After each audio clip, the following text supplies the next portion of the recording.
Welcome to Control Talk Now, your smart buildings podcast with Ken Smyers and Eric Stromquist. Control news you can use. And now, here's your hosts, Ken and Eric. Ready to hit it? Ready to hit it. All right. Hey, welcome to Control Talk Now for the week ending December 7th, 2014. This is Eric Stromquist, your host from Atlanta, Georgia. I'm joined as usual by the man, the myth, the legend, the one, the only, Kenny Smyers from Pittsburgh, Pennsylvania. Hey, Kenny, welcome to the show, big dog. Hey, Eric, thank you very much. My goodness, the holiday season is upon us. You getting excited, or are you getting leery, or I guess you got a lot of work to do with those? I tell you what, when it comes to holidays in the family, as you know, they usually are exciting and leery all at the same time. We apologize to our listeners. I was actually out of pocket last week talking about crazy holidays. We took the family and went to Phoenix, Arizona. My wife, Anna, who is from New Mexico, their family always meets in Phoenix, Arizona, and talking about sort of the craziness. Kenny, I had all the gear packed up in my computer bag to take to Phoenix so we could broadcast from Phoenix. And, of course, my wife, who is, just having kind of a rough time right now, Kenny. As you know, she's about 6 months pregnant, and our daughter, Evelyn, is kind of a handful right now. But so she had packed like 8 bags to take for our trip to Phoenix, and I couldn't kind of talk her out of that. But anyway, long story short, we get the 8 bags. I get them all out at the airport and go park the car, come back, and, of course, I left the computer bag in the car, and we were a little pushed for time, so consequently we didn't have a show last week, so I apologize for that. But once we got there, Kenny, it was awesome. Phoenix is a beautiful, beautiful city. Sure is. How was the weather? Dude, it was like 75, 80 degrees every day. One of her relatives, a guy named Steve, is a member of a country club out there, so I got to play golf twice last week. And I am telling you what, dude, I thought I died and gone to heaven. So it was good stuff. What about you? How was your Thanksgiving? It was very nice. We got a surprise. Stephanie, our youngest daughter, was able to come down for a couple of days. She took off right in front of that northeastern that hit the East Coast, right about West Virginia, and went all the way up to past Connecticut and just dumped snow, heavy snow. Pennsylvania got about 6 to 8, the middle part of Pennsylvania. Then West Virginia, I think, was the hardest hit with about 20. So it was good old white stuff. But so we had a nice, pretty Thanksgiving, and you had the bonus of having your daughter come in, man. That's awesome. Sure was. That is absolutely very pleasant awesome. surprise. Sure was. All right, Kenny. Well, we missed last week, so we got some catching up to do, right? We sure do, Eric. We can start with our sponsors for today's Control Talk Now, which is Siemens Industries. A little bit about Siemens. They are they're a global corporation of enormous status, featuring tremendous products and solutions around multiple industries: automation, building technologies, drive technologies, energy, healthcare, mobility, even financial solutions. But we're talking about a couple of the products for Siemens Industries. One of them is the BT300 VFD that'll be featured later on in the show. We also have the RDY 2000, the big time thermostat that was released the beginning of end of November, I believe. And then also Siemens just released their iMall, which is a new online ordering tool that is just leaps and bounds better than the previous one, featuring simplified login, password experiences, ease of navigation, dynamic search functions, additional ship-to address capabilities, saved shopping list creations, just a whole host of order histories, account management. So the customer now has full access and transparency into all their invoices, all their credits for viewing and printing. So hats off to Siemens. They're on the move, and I think they're making a very serious effort in the distribution direction. Well, they really are, Kenny. They do have so many products, and I think their big challenge is that they don't have a complete offering that comes through distribution yet. But boy, they have some nice parts and pieces. They have some energy submeters, for example, that are really nice. Their VFD is a great product. They got some really nice sensors, valves, actuators that are strong with that, and of course, their pneumatics. From the Landis and Gear Power days are still very, very predominant at least in our area, probably yours too. Oh yeah, they were very strong in pneumatics as well. But the big, all the big steam valves, you always had those Powerser. I just put a couple of those UGLKs on about 4 or 5 of them just last week.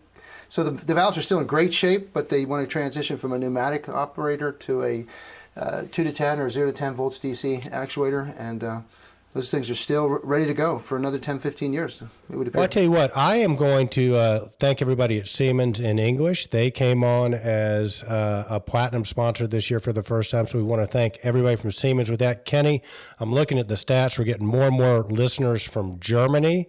I suspect some of those might be Siemens, so why don't you thank them in German for their sponsorship, and then we'll move on to the show. So, unsere liebe Zuschauer aus Deutschland, wir danken Ihnen für und besuchen unsere Website. Vielen Dank und viel Glück in Zukunft. There you go. I don't know what you just said, Kenny, but I like it. I like it. I like it. Well, I tell you what, big dog. First, let's start with the big news of the week. The voting ballot is up and out and running, so it's time to vote. So very similar to the nomination process. You can go up to the upper right-hand corner. You see the voting ballot. You basically click on it. Again, you got to enter your name, your company name, your email address. We do that to assure that people don't vote more than once. And there's also a special algorithm that we have worked out so that if you work for a large company, your vote will count. It just won't count. In other words, the way it works, the votes that count the most are end users or independent contractors, and then they sort of get weighted down from there. But every vote counts. But we do need to make sure that people don't vote more than once. We have an algorithm in there that should catch that, but as a safeguard, Kenny, we ask everybody to please enter their name, their company name, and their email address. Voting is very simple. You can select one. Unlike the nomination process, Kenny, where you can select multiple people, you can only select one per category. And the other thing that there's a bit of controversy about this, so I'm going to go ahead and tell you why we're doing it this way. Every question is mandatory. I know in the past we'd had some people comment going, well, I don't know about, I don't use VFDs, so I don't want to vote. Well, you're going to have to pick one, okay, to get through the ballot. And the first year we had people that just would, vote for 1 or 2 categories, and that was it. But part of the reason we have Control Trends out there is so you can get educated. As you'll find out, Kenny and I are going to be breaking down the categories over the next 4 to 5 to 6 to 8 weeks. So if you're not sure about one, pick one or go to Control Trends, do a little bit of research. This is important stuff. We are basically, the Control Trends community has a responsibility of picking the best of the best. So we're making every question mandatory because if you don't know about a particular product or you're not using it, go find out, pick the one in that category that makes the most sense to you, and may the best teams win. Well said, Eric. And I want to just go back over my translation there of my German. It's probably about 85, 90%. The thing about German is you have to use it or you lose it. It atrophies so quickly, and I can read it and write it much better, of course, than I can talk it. But if there were any Germans there, they could forgive me for some of the conjugations and whatever. It's a tough language, but. You're right. Well, I tell you what, if Siemens cancels their sponsorship, we'll know you really did mess the German.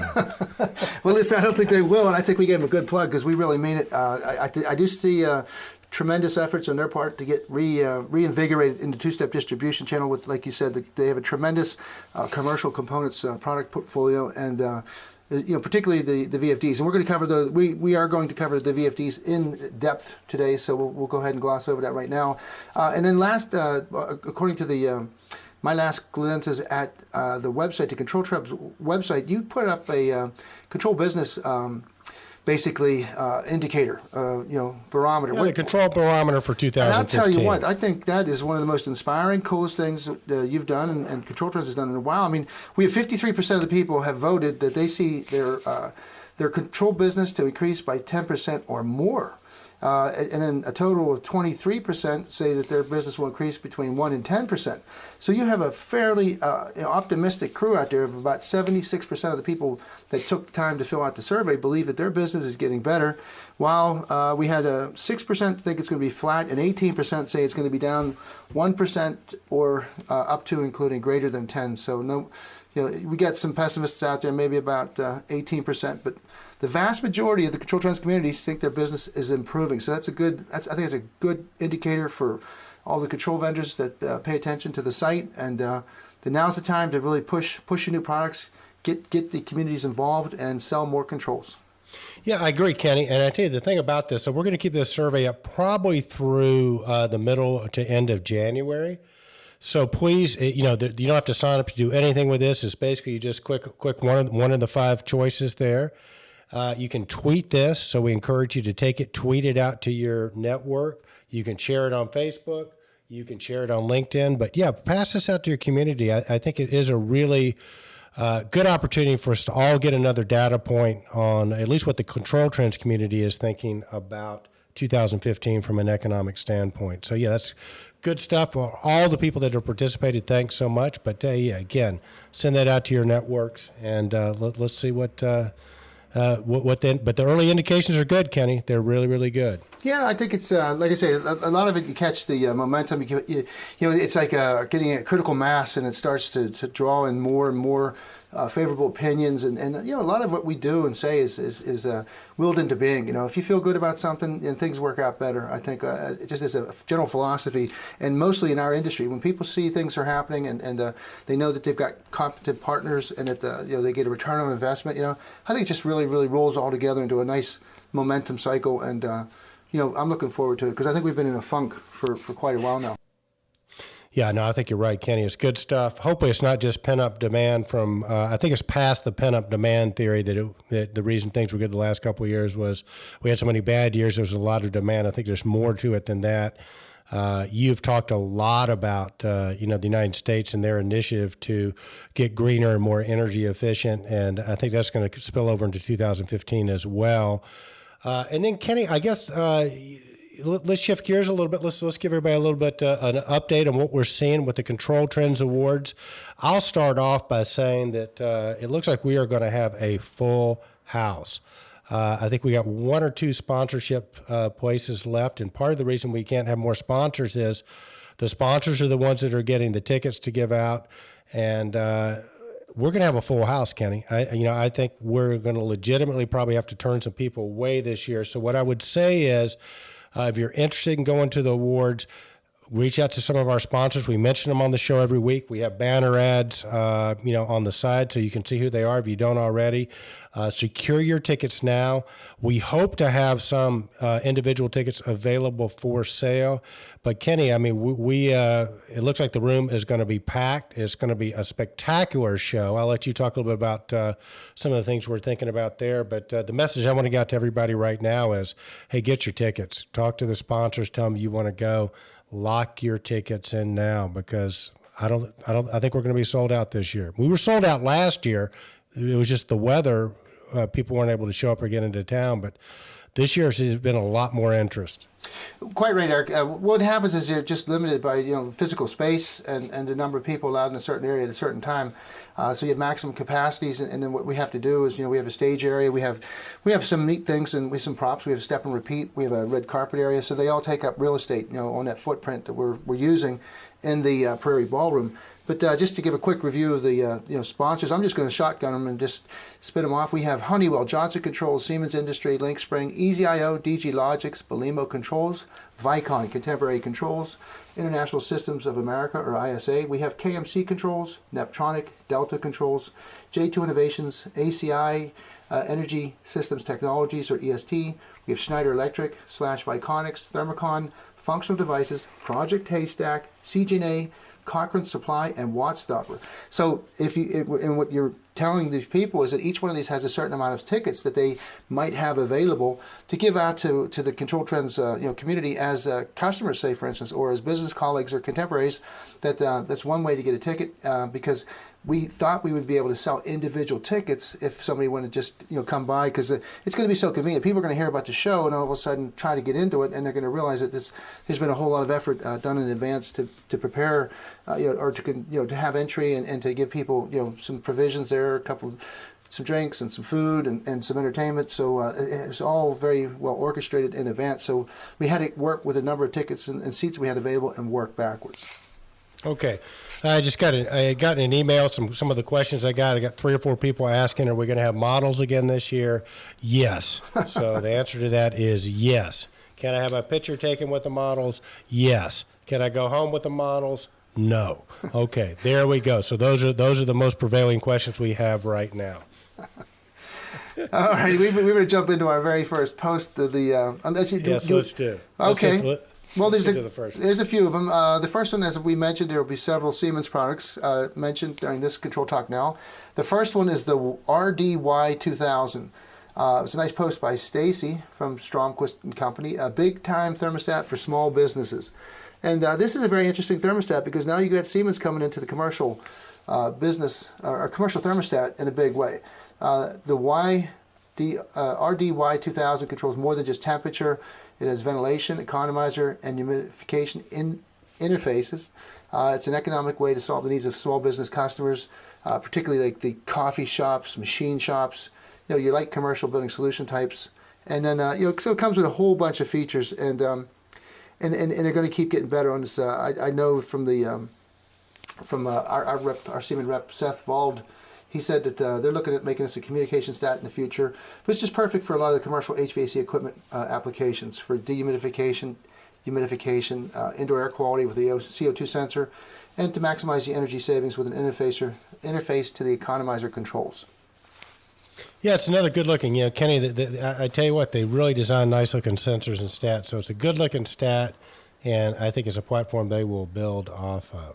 And it's a touchpad too, so it's got those feature benefits that people are accustomed to. It's got the European white, so it's a pretty thermostat. Absolutely. All right, buddy, what do we have up next? Next up is Delta Controls.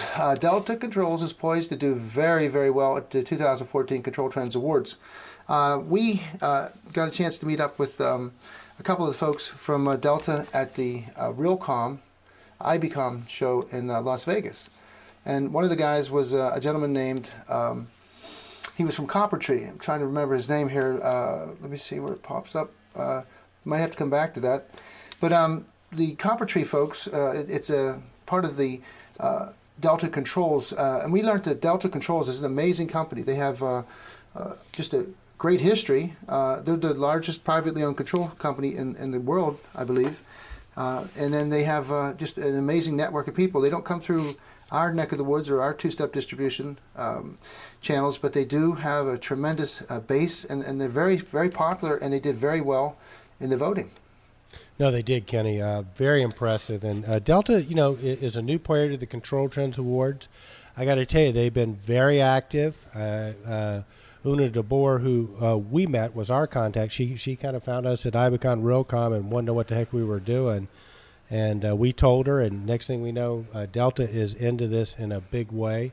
And again, Kenny, I mean, I'm kind of, they go through one step, they don't go through two step. I'm kind of sorry they don't because. Well, they just have a great reputation of products. Their products are, they were big backnet. They were one of the first people. Ken St. Clair brought up a couple of good articles from, 15 years ago, where these guys were really on the ball. They had, they worked out some of the, their first, I think they really went BACnet compliant right off the bat. And, they're a Canadian company, so they did real well in Canada, and then they brought it down into the North American market, United States. The gentleman, I couldn't think of it first, and I apologize, Keith. It was Keith LaRosa. He's Director of Business Development at Copper Tree. And he when we interviewed him at IBCOM Realcomm, he just said that he was delighted with the people that came by the booth there because he said they really understand the building space and they're the influential decision makers. So it was like a win-win situation because he got a lot of really good leads, I suppose, and had an opportunity to impress a lot of people. But I think it was hats off to IBCOM Realcomm because the people that come to that show are, they know about the space and they're able to make those decisions that lead to, make those trade shows worthwhile. Yeah, so hello to Jim Young, Howard Berger, and Lisa Woods. We are big fans. I think their next show is in San Antonio, Texas. We'll keep you posted. But that is one of those things when you get out your to-do list for 2015, do your resolutions. If you haven't been to an Ibicon Realcomm show, it is a must. Every time I go, Kenny, I'm just blown away. Yeah, I tell you what, it's in that part of the world, or that part of the markets, I guess, where you look at it from a different perspective. You look at it from the owner's perspective, the end user's perspective. It's an entirely different prism, and they're looking for everything has to be open, everything has to be able to easily integrate, or not easily integrate, but has to integrate. But just to kind of cap the message of Delta, Delta Control's story is one of prolific success. They're a privately held corporation, and they've been manufacturing BAS controls, all made in North America, for over 30 years, and they're the world's largest independent BAS manufacturer. And they have a motto that permeates throughout the organization is "Do it right." So, hats off to Delta. Awesome. Well, our next post, I know for a fact, it was the man, the myth, the legend. He was on a hunt where one of the categories we're going to break down this week is the best variable frequency drive of the year. Honeywell won year 1, ABB won year 2, and we're breaking down year 3 here. And Kenny, you kicked that off with Johnson Controls. Tell me a little bit about your interview and the demo you got from Johnson Controls. Well, we were very fortunate when we went out to the Johnson ABCS to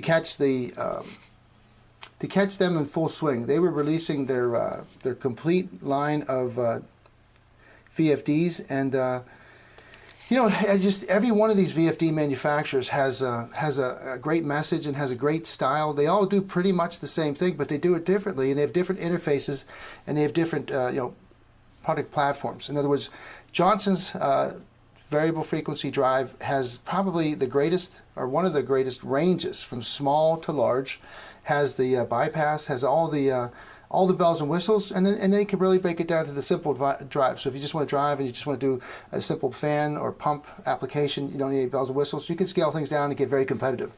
I think they have a very easy to set up, and please watch the video. It's a 7-minute, 8-second video with the product manager, who I'm searching desperately to find, because I just simply can't remember names. Eric, can you give me a remedy for that? Because I know the guy's name is on the tip of my tongue, but right now I can't remember it. I'm going to look it up. But real question: if you can send in comments, the first person to send in comments, the Johnson Controls product manager that the man, the myth, the legend interviewed, you'll get a $20 Starbucks card from us. All right, we're just going to put that out in comments, so pay attention. You can win free stuff on Control Talk. Well, it's a pretty ambitious incentive there, Eric. He's a great guy, and he's as smart as a whip. And what he showed us was a nice little. They have a fabulous display that they take with them to the trade shows, so that they can actually do a lot of simulation. You can do a lot of the setup, so you can get a really good idea of just how long it takes and how complicated it is. And we'll be covering more VFDs, but I think Johnson has definitely got one of the most potent VFD offerings in the business. Well, I tell you, Kenny, it's interesting. So, everybody's computer, I don't care whether you have an Apple computer or a Windows computer or whoever's.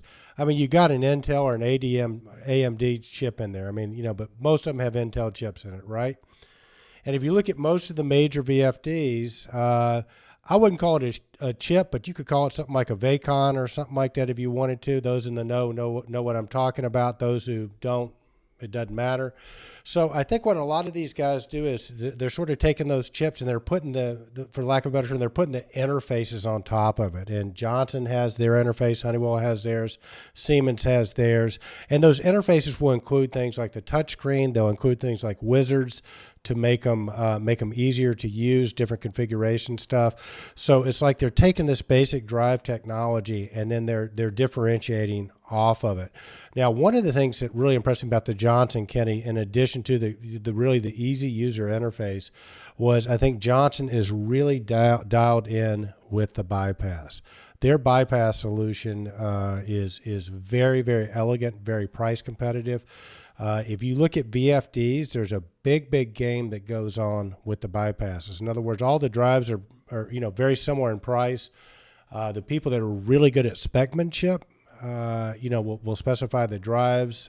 Will specify that the drives need bypasses. In some cases they do, but my best guesstimate is about 80-85% of the time they don't, because drives now are so easy to install and put in that, you really don't. I mean, for the price of most bypasses, you could buy 2 extra drives and put them in stock. But originally the bypasses were, for protection, obviously. But the big thing was the drives were so complicated in the past, Kenny, that you had to have a bypass because you had to close that whole circuit down, and you want to keep your air handler unit going or whatever. So, because it might take you a day and a half to get the drive reinstalled and get it reprogrammed and all. But now, with things like with Johnson and Honeywell and Siemens and some of these other people, I mean, you can just basically drop a chip in there and the drive's up and ready to go. We'll talk about the Honeywell drive in a minute, which is very similar. So the bypasses are really, and I'd be interested if anybody has anything to say in comments. I mean, there are certain instances where you still need a bypass, but in most cases, you don't. And the other thing that goes on with the specmanship, Kenny, is this whole notion of what is a true bypass. There's one manufacturer, I won't mention any names, that is notorious in our area for selling what they call a 3-contactor bypass and passing that off as a full-blown bypass, which most people that have been electrocuted putting bypasses in them will tell you that a 3-contactor bypass is pretty darn dangerous if you don't know what you're doing, but it's a heck of a lot less expensive than a full-blown bypass. And the Johnson ones that they provide are, full-blown bypass. I think they also give you the option for a 3-contactor bypass too. But if you're looking for a drive and bypasses in the specs, Johnson is a great solution. I think they've really got the bypass thing, dialed in. Yep. Great show, and the bypass. It's truly. A lot of it's from the work that AB&B did way back Wensky. They got the spec in there, and then the bypass. I know, like with certain projects in the morning, they put the thing in bypasses because it's not going to be. There's no need for the VFD during the course of the day during the duty hours, or like hospitals when they're running something full throttle the whole day. It's only at night that they'll actually use a VFD. But yeah, you're right. We have so much more to cover on these bypasses, and these we're actually going to cover 4 more VFDs, Eric. Well, I tell you what, Kenny, real quick, I'm going to tell a story since we're talking about the holidays anyway that I think definitely relates to the bypasses. And you may or may not have heard this story, but we're talking holidays, and so you got the granddaughter comes in with the daughter, and they get with the grandmother, and the granddaughter they're cutting sides off of the turkey, off of a ham. So they cut one end off, another end, they put it in the pan, and they put it in. So the granddaughter says to her mother, "Why did you cut the thing off the ham?" And she goes, "Well, that's the way my mom taught me to do it." So they brought the grandmother in. "Why do you do that?" "Well, I don't know. That's the way my mother taught me how to do it." They bring the great-grandmother in, and she says, "Well, why did you do that?" She goes, "Because we had a smaller pan then." So, that's, I think, a lot of the thought process with the bypass. I mean, everybody's just done it that way, and they don't think about a lot of times why they're doing it. But when you get the specmanship in, and I know certain brands, if they can get the bypass spec'd, they use that 3-contactor bypass. It's a competitive advantage because everybody else is trying to do a full-blown bypass. Yeah. We'll cover some of these. Like I have the BT300 lined up, and I think you're going to do the Honeywell one next. And then we've got the Franklin drive. And the Yaskawa.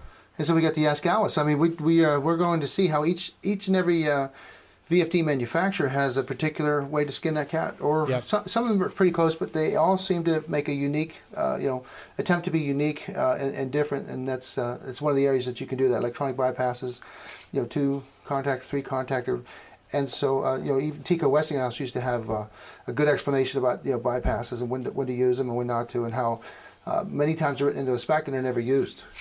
Yeah. Next up, we had Gridwise Alliance's releases The Future of the Grid, Evolving to Meet America's Needs.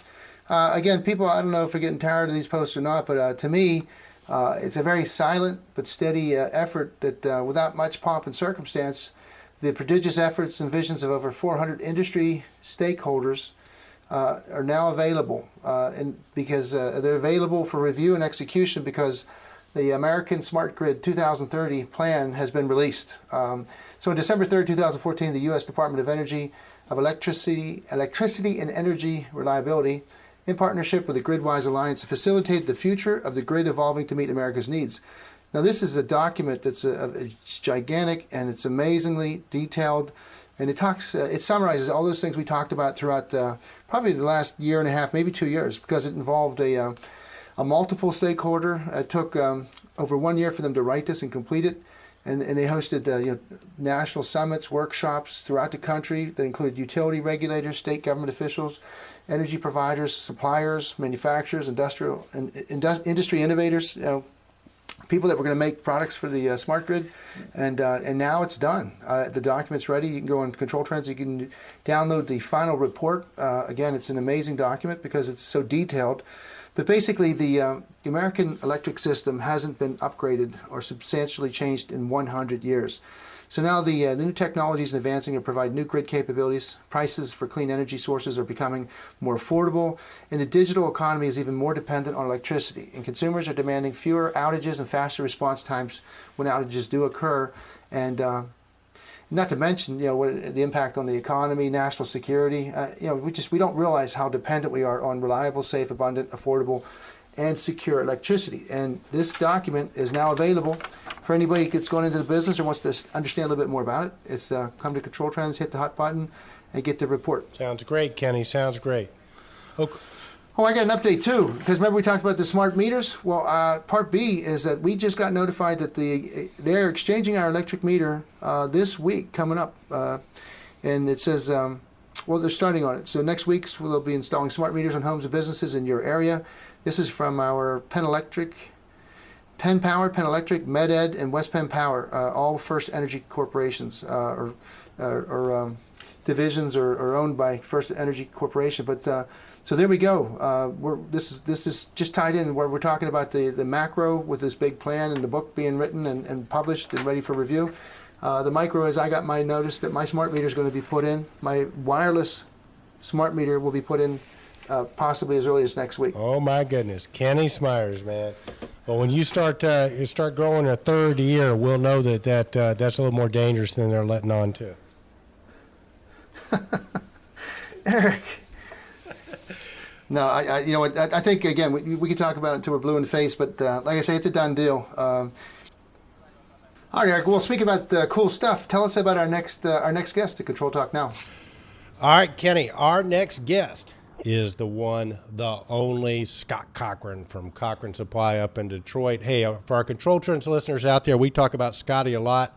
We fondly refer to him. He's a very humble guy, but we fondly like to refer to him as the smartest guy in the room because Scott he's one of the superstars in our industry. I tell you what, Kenny, he is something else. So, hey, without further ado, welcome to the show, Scott Cochran. Thank you, fellas. Thank you for having me. Long overdue, huh, Eric? It's great. It's great to have you here, Scotty. Hey, for our listeners who might not know, tell them a little bit about Cochran Supply and Engineering and what you guys do. Well, we like to think of ourselves as a technology distributor and an enabler for the new generation of smart building technology that's going in.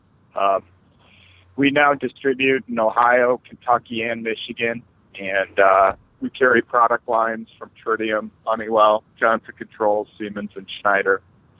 And we try to put a lot of our efforts into training and the services that help people succeed in the market. And we're an old company. We'll be 50 in a couple of years, and we plan to continue the tradition as long as we can. So. Well, nice. I know Kenny and I are both old enough. We remember your dad really well, Don Cochran, and wow, I tell you what a great guy. And we're all kind of second generation folks here, so it's pretty interesting that we get to roll on, and the businesses are changing a lot. And I guess, look, why don't we just start right off real quick with, because I know you guys are old line distributors like we are and like Kenny are, meaning that, we have the Flame Safeguards. I know your brother Don's involved. You guys do a lot with Flame Safeguard, lots of the parts and pieces, which is where we got started. I think Kenny did. And then we all sort of evolved into the systems business a few years back. And we have to thank, I think, you and Brian Turner for that, because you guys saw the vision early on about open systems and Tritium. And I think if it wasn't for you guys and Ed Merwin, none of us might be selling the product. But you mentioned you had a lot of different product lines. Talk a bit about distributors and how you see the role changing and the role that they will play, Scotty, in the systems integration how they're playing now and how they're going to play going forward? Yeah, as a lot of us know, end users and engineers are looking for open systems, and open systems are really, they don't exist in terms of what people want other than pneumatics.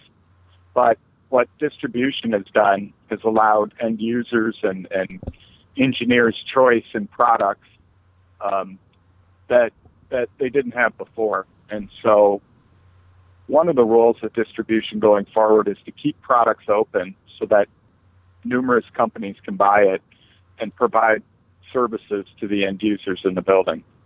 And I think that's an important role that we play is we help open up the products to big markets that can be used competitively over time. So I think that's an important role.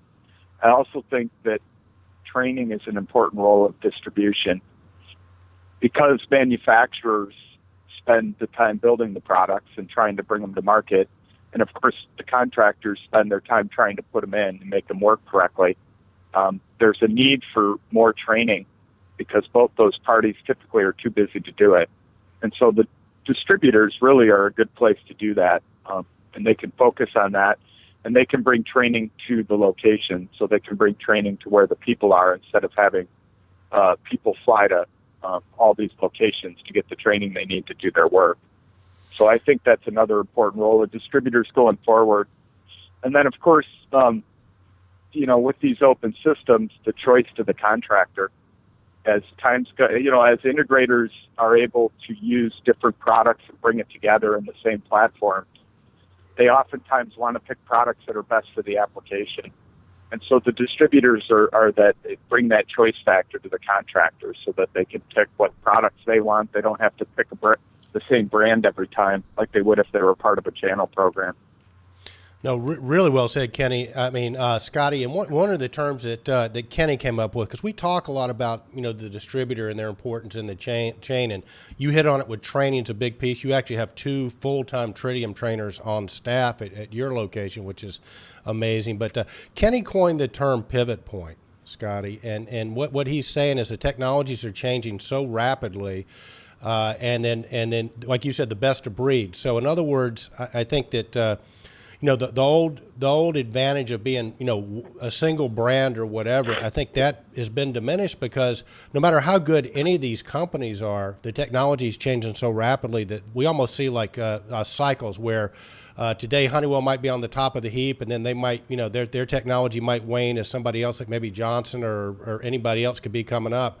So it seems like, and I think you just agreed with this, that part of the role of a distributor and part of the value they're creating is staying on top of best-of-breed products for applications.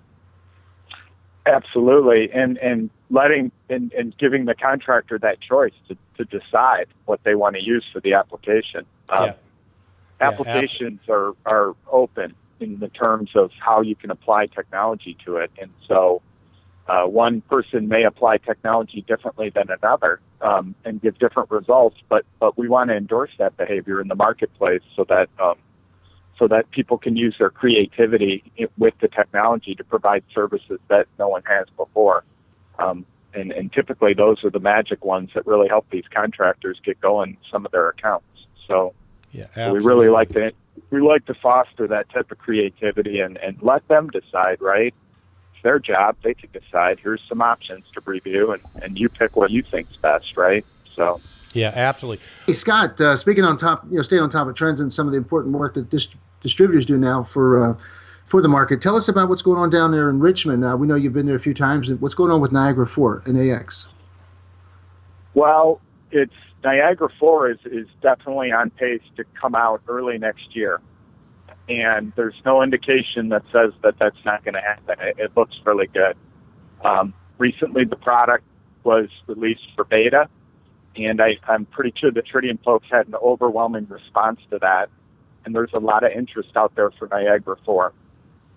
I've spent some time recently with the Tritium folks, and I've been privy to sort of a sneak peek at Niagara 4, and there's some really neat features I could tell you about that I think are really going to help us all.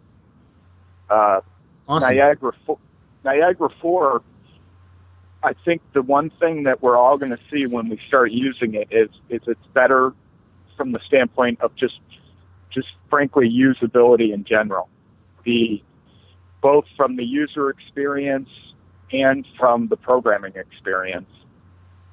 One of the important things that they put into it is our ability to take our old jobs from Niagara AX and import them into 4 with a wizard so that it'll be easy to convert older systems and bring them up to speed.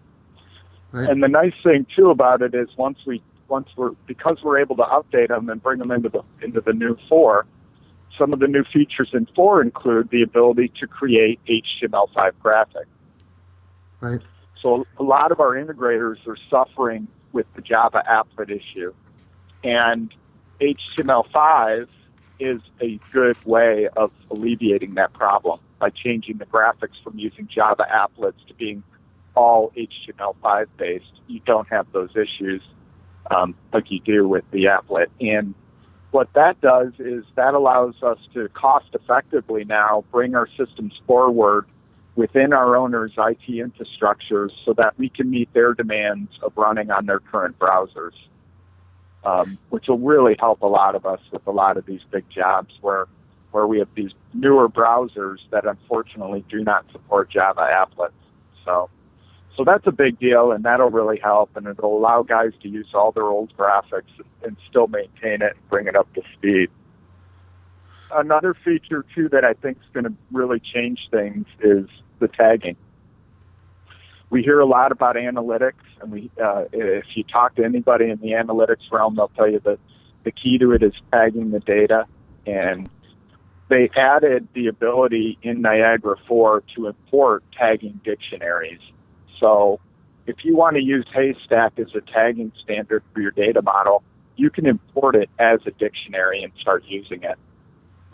If like an end user wanted to have their own tagging methodology for like locations or geography, again, you could create a custom one, save it, and then use it as a file. So it's going to make organizing data in the framework a lot easier. And then on top of it, they built a new real-time it automatically creates itself. It's a navigation system that can be used both for programming and for the user side. And it's basically a navigation tree that self-built itself that you can modify. So once you have your data tag, if you want to look at your information by location, you can. If you want to look at it by equipment type, you can. It makes it really easy to search, sort, and find the information in the database. And that navigation tree, as I mentioned, is now available also in the user experience, so the users will be able to use it. And then one of the other major improvements I've seen is in the trending and logging and the graphing capability now has been much improved from AX. And with the new navigation and the organization, point trending is going to be like a dream for those who were using AX before to do their point trending. In 4, they're going to find it very easy to find what they want and build the charts and graphs that they want and export the data in formats that they can use it. So big improvement there. So from what I've seen so far, I think really the usability side of it is really where we're going to see the big improvements, and hopefully that means we lower the cost of doing business with the tool and bring a higher value. Is really what we're all hoping for. Nice, Scott. Well, how do you see that? Because they also added an analytics package to that too. So I want to hear about the analytics of it, and then I also want to get your opinion on how is that going to affect other players like ActiveLogic, SkySpark, some of those people. Are they going to be complementary add-on packages? Is that going to help those guys, or are people going to not see the value of maybe going with the third-party software package? So let's start with what you saw with the analytics and then maybe answer the second part of it. Well, I think the analytics is a nice add-on to the framework. It will be like a bolt-on, so it's not going to be in it per se, right? You'll have to buy it separate. But so the programmers, what it'll do is the guys are used to programming in Workbench, and in Workbench you have palettes of little widgets that you use for this programming language. And really what the analytics is it's a couple of pieces of software that get embedded right into Niagara.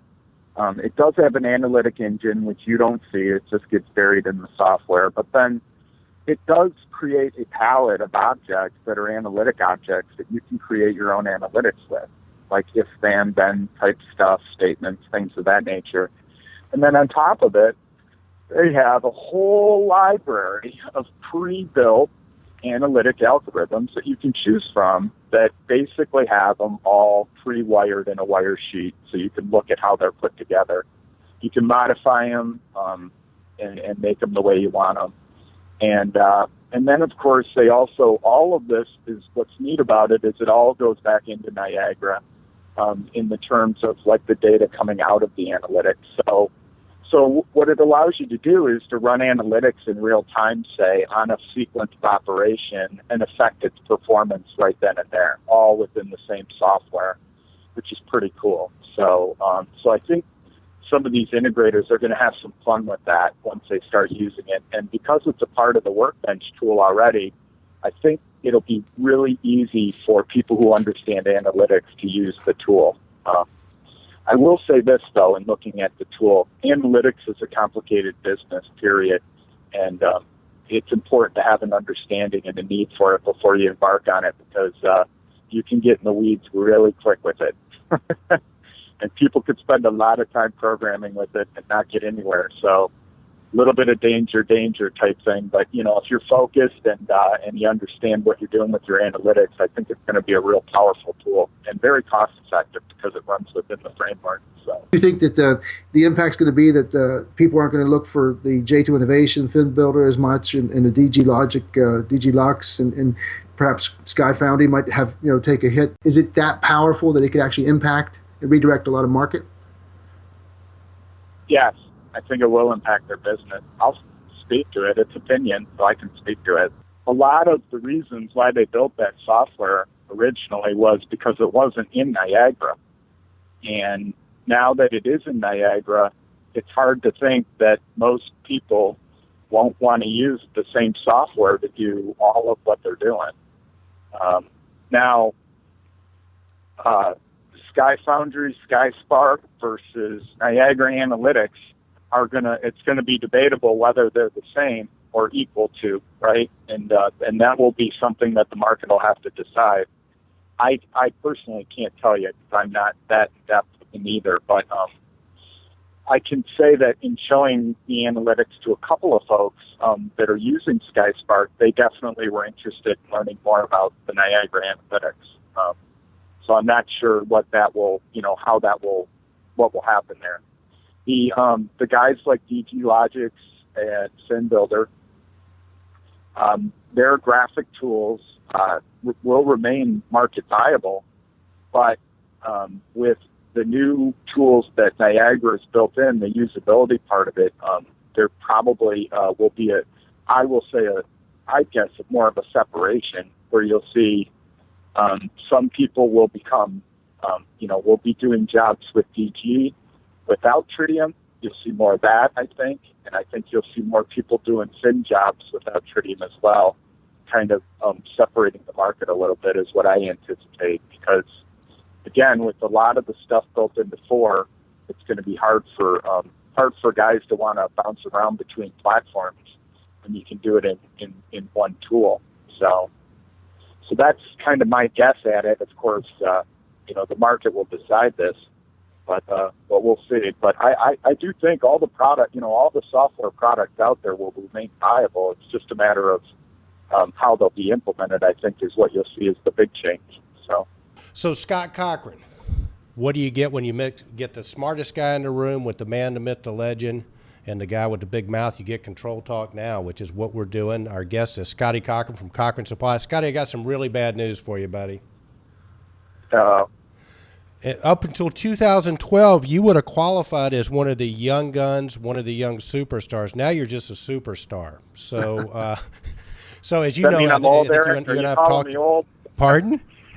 I must be old then, huh? Because Well, I'm old. you're just not a young superstar. I think you and I have talked a good bit, as well Yeah. as Ken Sinclair, and I think one of the challenges our industry faces is attracting young talent into the business. I think you were at the Ibicon Realcomm show and heard Paul Oswalt from ESI talk about, if half your staff's not under 25, you're probably in big trouble. So it's a whole new generation coming up. But I wanted to just sort of say, I know you got some great young talent on your team, but you also know one of what we consider one of the young superstars, a fellow by the name of Jason Hauk with Hepta Systems. I know he's one of your customers. He speaks very highly of you.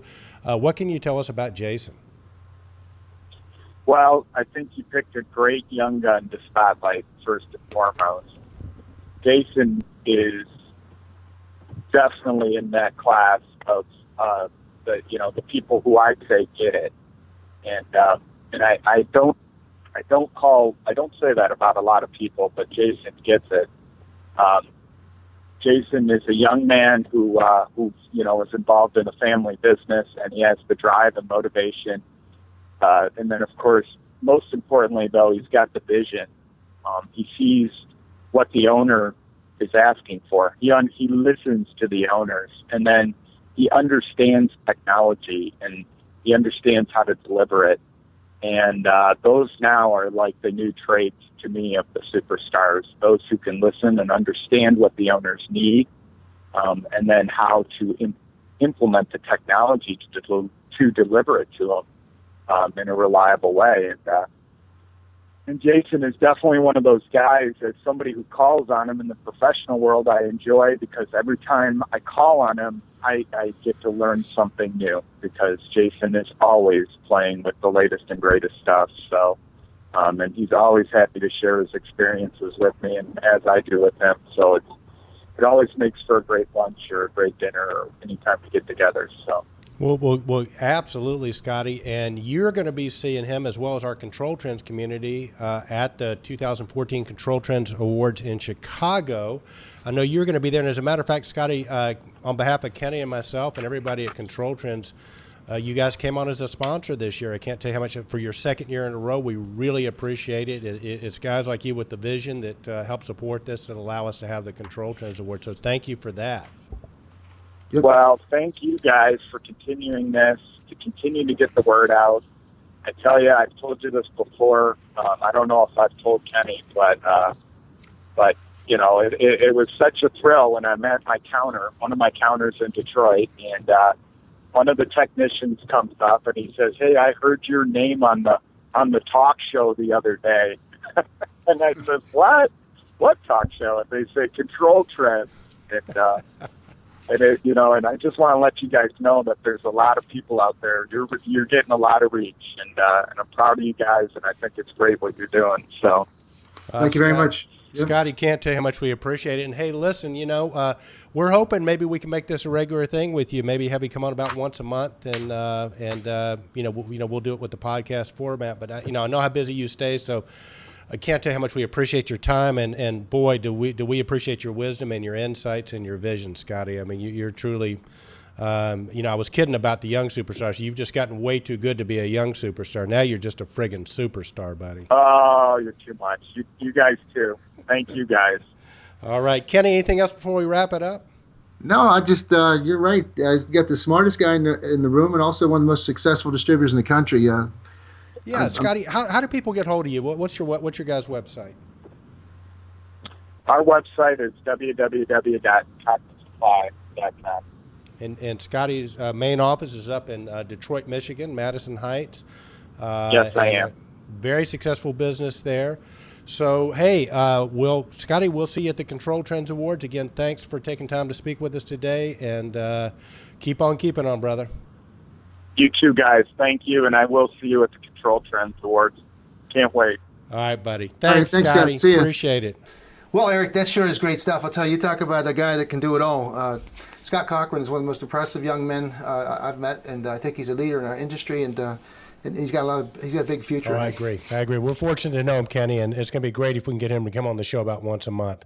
And hey, speaking of that, the show's open. I think this format really bodes itself really well. It's easy. Scott was actually on his cell phone talking to us, so I think we got it dialed in such a way that if you got something to say, we'd love to have you on the show. Just reach out to us, controltrends@gmail.com. Let us know you're interested, and we'll get you on the show.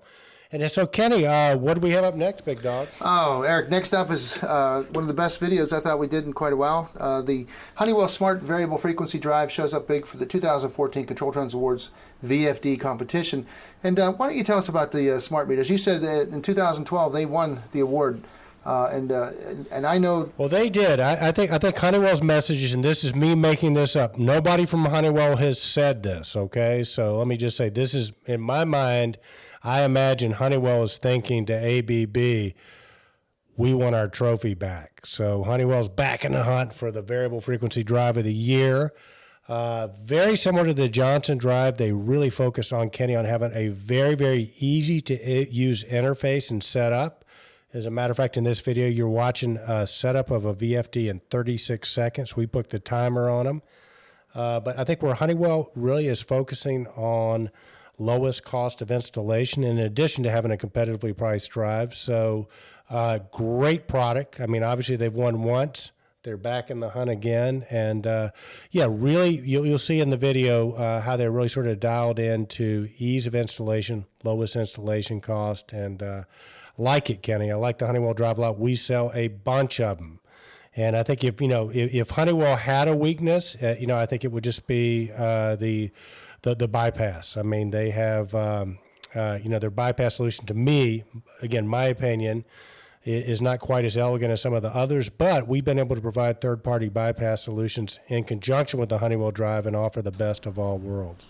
Well, I think when you talk about Honeywell and you take their approach, Honeywell's volume, they sell a lot of drives, like you say, and they provide an incentive that I'm not aware of anybody else providing, and that's the contractor pro points. So not only does the contractor get an easy to set up competitive priced VFD that has a the 3-year warranty, but it also he gets the additional benefit of those purchases going to contractor pro points, which at the end of the year add up, or not the end of the year, at the end of the cycle, maybe a quarterly cycle, he can claim those points and use them for training and use them for various other marketing interests. I think you can even turn them. Yeah, I know you can. You can turn them in for credits. So it's a great marketing tool used in conjunction with a good product.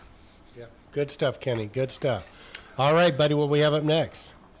Well, we're going to get everybody full to the brim with bypasses, because next up is the 2014 Control Trends VFD of the Year nominee Siemens with their BT300 VFDs, redesigned, retooled, and ready to meet the rigorous demands. And I can say that again, the basic pretense of a bypass is energy savings and to soft start things and control things where they need to be, maintain accurate flows and accurate static pressures.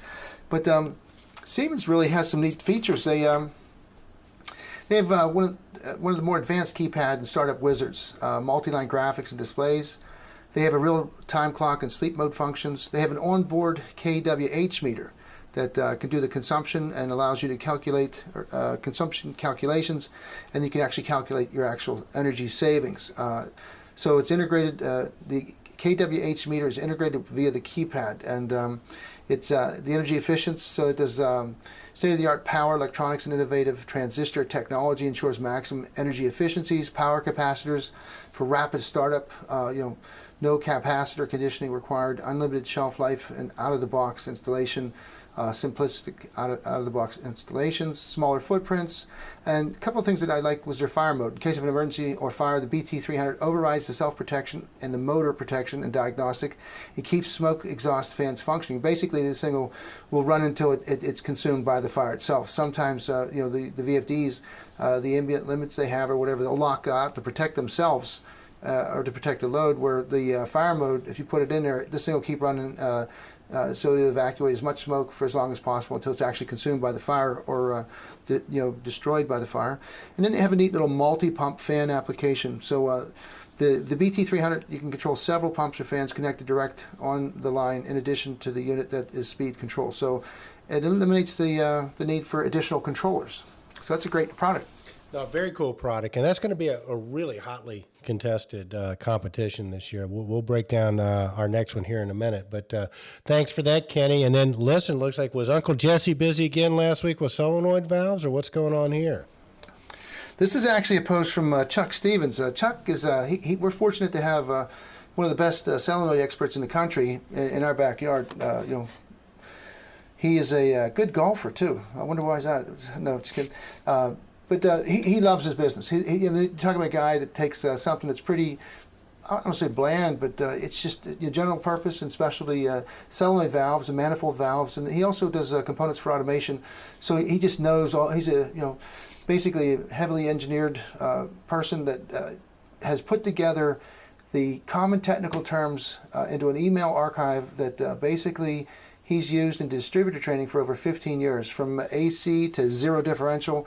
He has, aggregated the most common terms and phrases that engineers and buyers need to know accurately what specifications to write or how to compare products. And he's very generous with his information. And he puts his email down there, his phone number, his fax, so that if you need help or you want support, he avails his services. And just a great post. That's probably our fourth post from GC Valves, and he puts them out about every month. So look forward to more of these GC Valve tech tips, frequently asked questions, and archives. Thank you very, very much, Chuck Stevens. It's good stuff, Kenny. Good stuff. All right, brings us to our next drive and the drive competition of the year.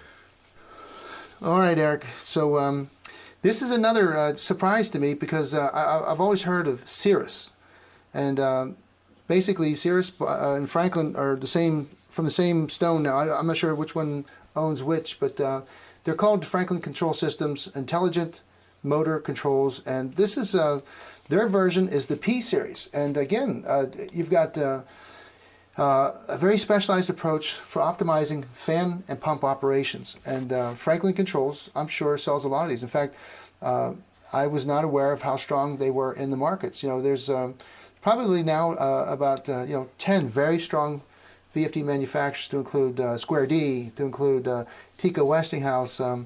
But now Franklin Controls is right in the mix, and I've checked their distribution, so they're very, very well represented throughout the country. But they have what they call their P series, and it is built or manufactured or produced for optimization of fan and pump applications, and it has an automatic energy savings mode that minimizes loss by optimizing flux control. It has everything you could think of in a VFD, and they also had a couple features that I was not, that are kind of like neat.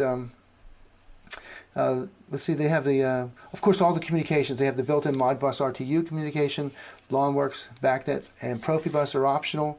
And they have what did they have that I thought was kind of neat? Well, they have a very nice installation video.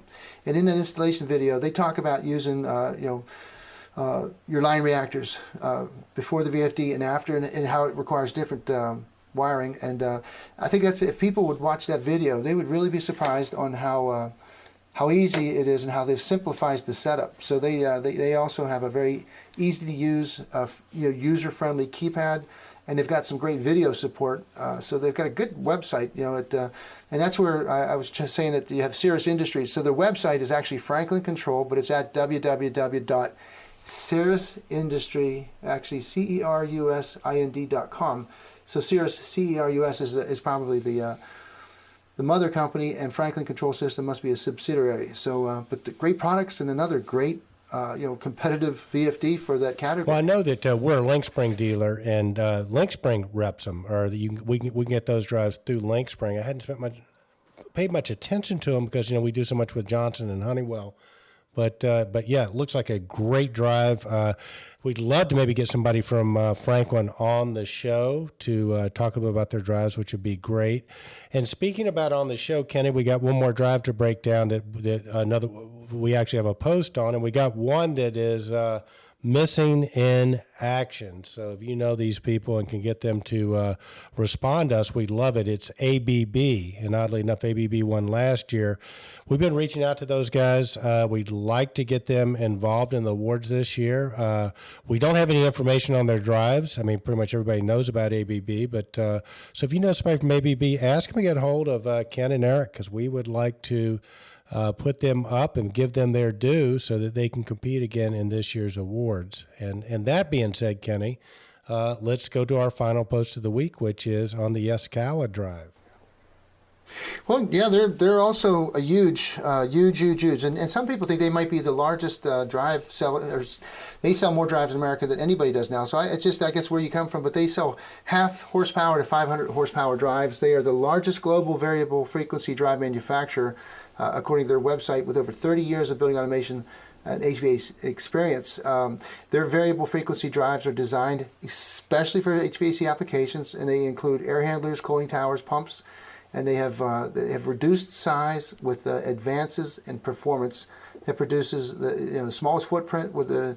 So I guess that would come out to the greatest bang for the buck, because they have the smallest drive size footprint-wise with the most options, and can handle the VFD or the horsepowers of a larger footprinted VFD. So superb product. I don't sell Yaskawa. Hey, I tell you what, all you have to know about Yaskawa, I think, is that Scott Cochran sells them. Scotty loves them. So that, to me, is a great endorsement. As a matter of fact, Scotty says they're getting ready to redesign their drives, and they'll be coming out with a new drive next year. So great folks from Yaskawa, so we appreciate those guys. So the voting has begun. As you can see, you got the ballot. Get busy. We'll run the ballots through, I think it's January 15th, Kenny. So you got about a month. And during that month's time period, we're going to get as many people on, as many product reviews as we can get, as many people reviews as we can get, so that you can make an informed decision. Okay, so that's it.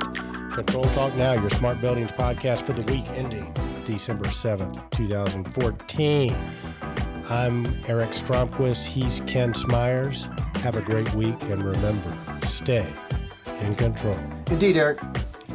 Indeed, Kenny Smyers.